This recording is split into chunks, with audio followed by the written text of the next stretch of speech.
Video को पहले पूरा सुनना है, उसके बाद पहले समझे हुआ है फिर किस प्रकार नोट्स बनाना ध्यान रखना। पहले पूरा सुनना है, फिर नोट्स बनाना है। और कौन कौन विद्यार्थी इस प्रकाश वाले लेसन को ऑनलाइन के माध्यम से नोट्स बना रहे हैं और सही कॉपी में दिमाग से याद कर रहे हैं या समझ रहे हैं, कमेंट बॉक्स में ज़रूर बताना। तब तक के लिए पढ़ते रहिए। धन्यवाद। नमस्कार प्यारे विद्यार्थियों, आपको धनतेरस पर हार्दिक शुभकामनाएं। धनतेरस के साथ साथ घर वाले खरीदारी कर रहे हैं, उसके साथ साथ आप शिक्षा की खरीदारी करते रहना और कुछ नया ज्ञान लेते रहना। जो हमारा लेसन चल रहा था प्रकाश वाला, 9 नंबर का लेसन था, उसका अगला जो टॉपिक है 1 नंबर का क्वेश्चन आता है, ध्यान रखना। अपवर्तन से होने वाली घटनाएं। जो अपवर्तन का नियम हमने पढ़ा था, अपवर्तन क्या होता है? प्रकाश की किरण आती है, किसी माध्यम से टकराती है, टकराने के बाद अपने पथ से क्या हो जाती है? विचलित हो जाती है। तो घटनाओं में 1 नंबर का पूछा जाता है, तो ध्यान रखना। पहली घटना, पानी की कर देना, पानी की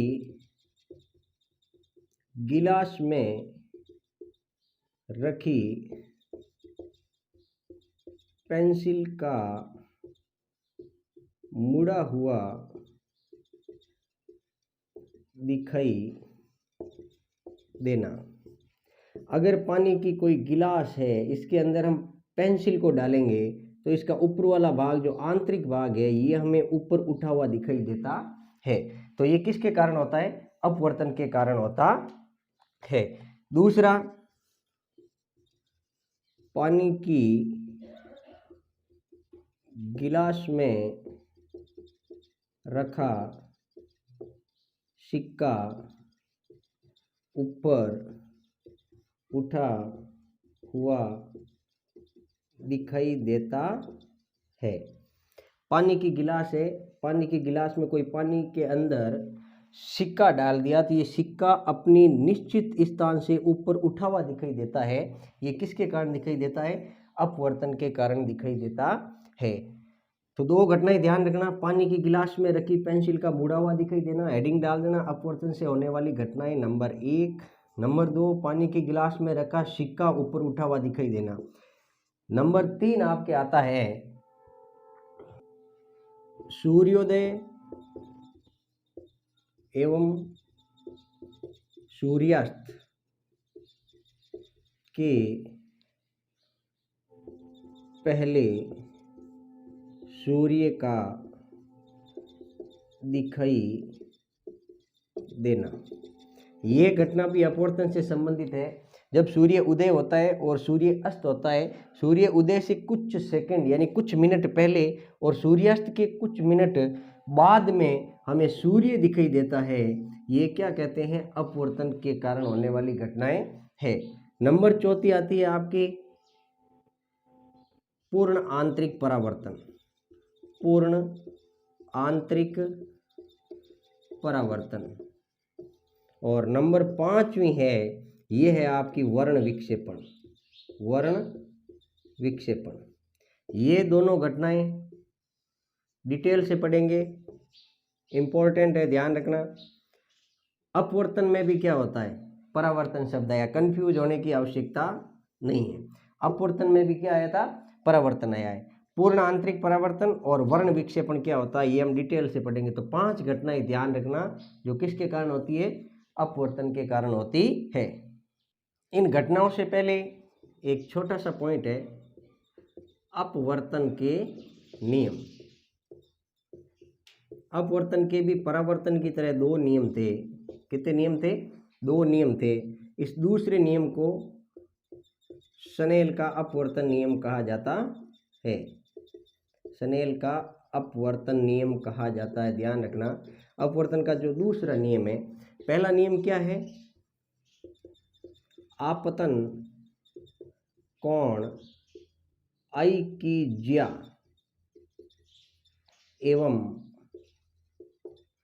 अब अपवर्तन है तो उसमें परावर्तन आया था, इसमें क्या आएगा?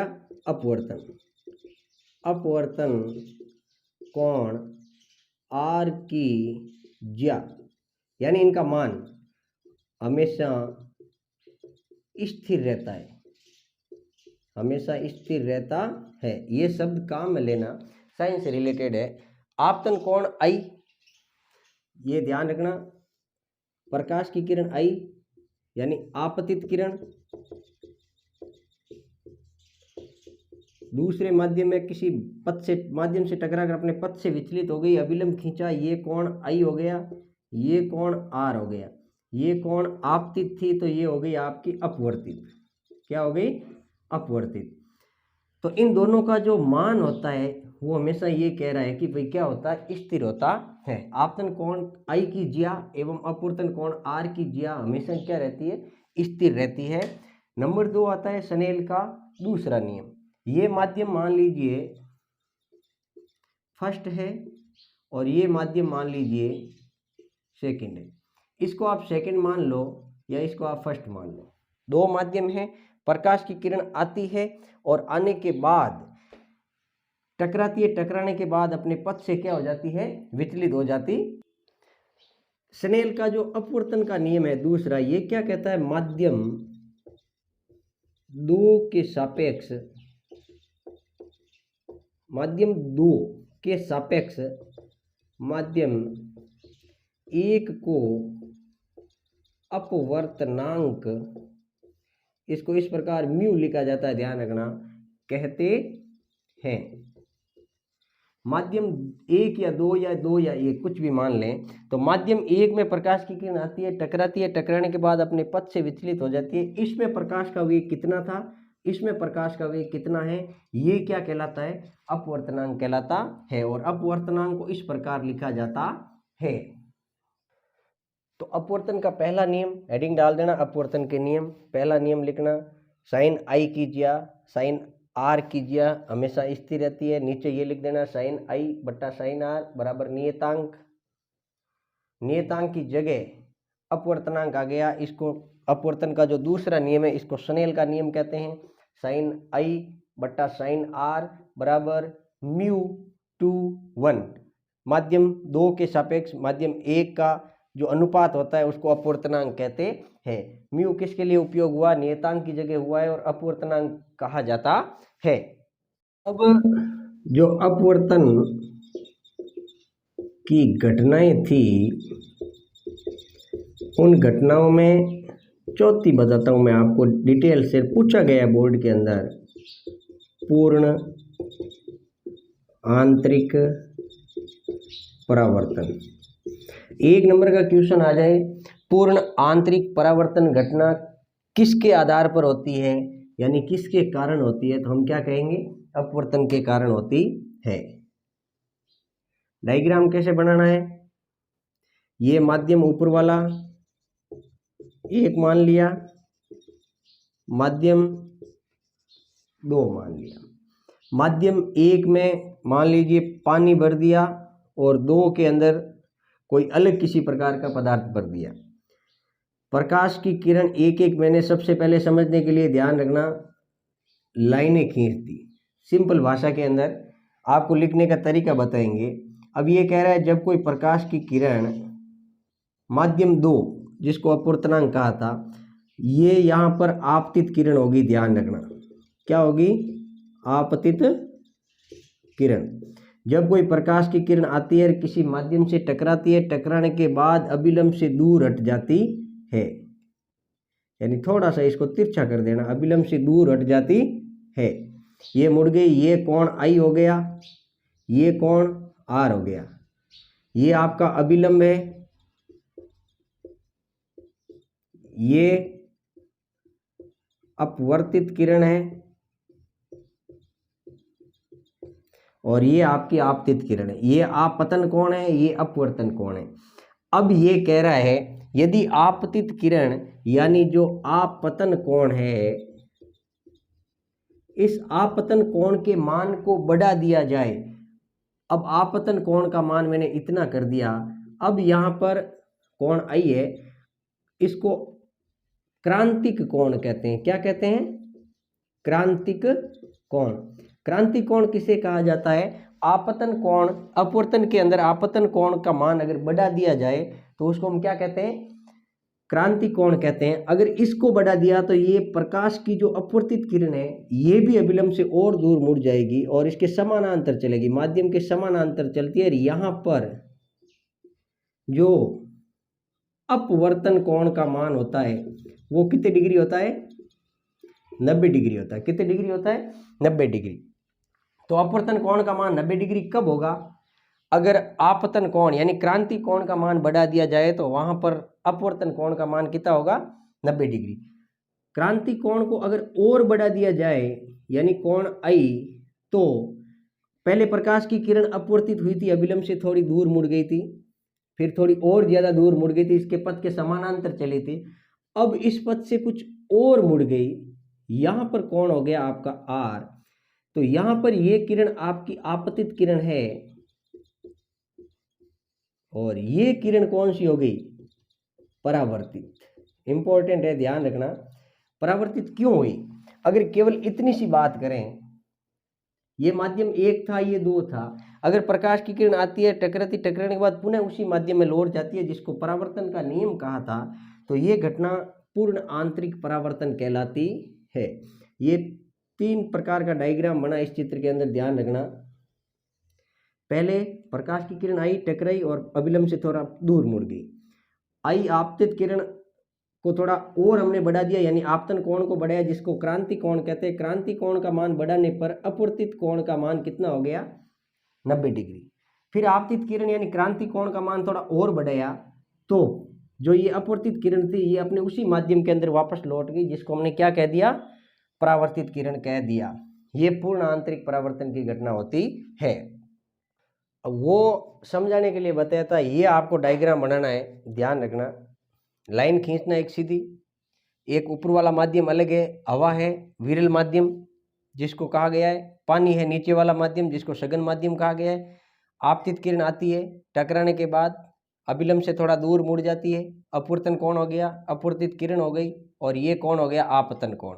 यहाँ पर आपतन कोण का मान बढ़ाया तो क्रांति कोण हो गया, और क्रांति कोण में हमेशा ध्यान रखना अपवर्तन कोण का मान का कितना होता है? 90 डिग्री होता है। फिर मैंने क्रांति कोण का मान बढ़ाया, बढ़ाने के कारण ये प्रकाश की किरण जो समानांतर चल रही थी, यहाँ तीर का निशान करना अनिवार्य है, ध्यान रखना। चल रही थी, ये और मुड़ गई अभिलंब से दूर, यानी पूर्ण आंतरिक परावर्तन हो गया। अब इसके अंदर लिखना क्या है? किसी प्रकाश की किरण को यदि सघन माध्यम से विरल माध्यम में, विरल माध्यम कौन सा है? हवा, और सघन माध्यम पानी, सघन माध्यम से विरल माध्यम में गुजारा जाए तो अभिलंब से दूर मुड़ जाती है।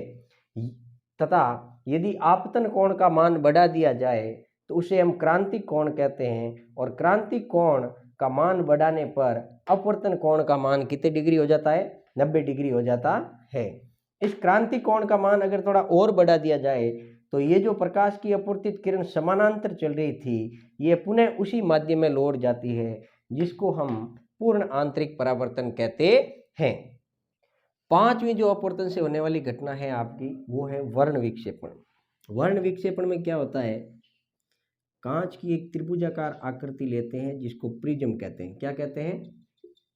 प्रिज्म कहते हैं। वर्ण विक्षेपण में कहा गया है जब प्रकाश की किसी श्वेत किरण को, ये प्रकाश की कौन सी किरण है? श्वेत किरण को कांच के किसी प्रिज्म में से गुजारा जाए। अब इधर देखो, प्रकाश की किरण को जाना कहाँ था? सीधा निकलना था, लेकिन अपने पथ से यानी दूसरे माध्यम में गई तो क्या हुआ? अपने पथ से विचलित हो गई। अब इस किरण को जाना कहाँ है? सीधा जाना चाहिए, लेकिन फिर अगला माध्यम कोई और आ गया, ये बीच में लाइन है, तो ये अपने पथ से और क्या हो जाएगी? विचलित हो जाती है।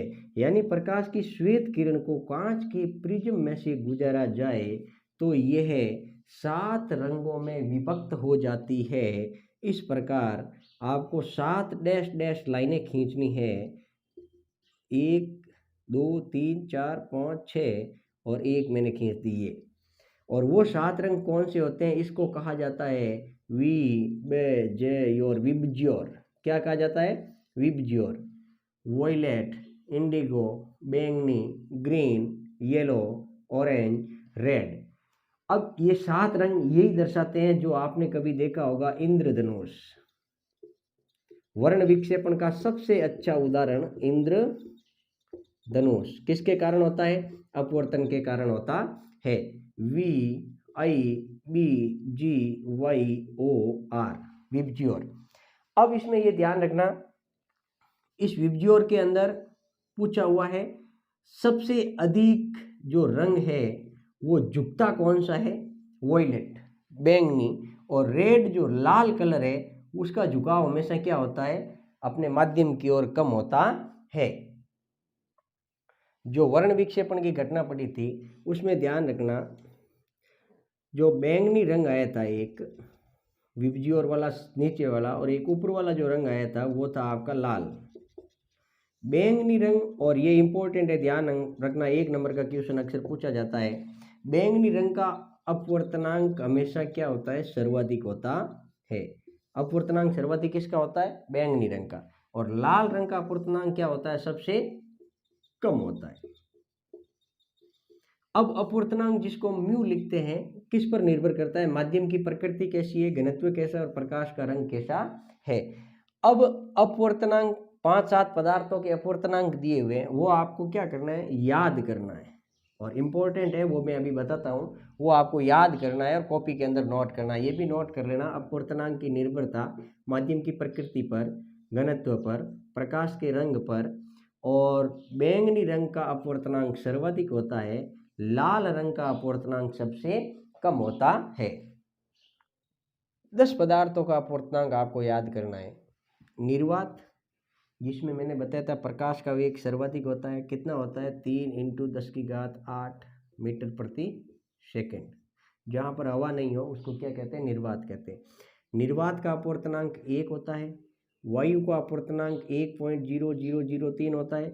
पानी का अपवर्तनांक 1.33, केरोसिन का 1.44 और कांच का 1.50। 5 ये और 5 टोटल 10 पदार्थों के आपको अपवर्तनांक याद करने हैं।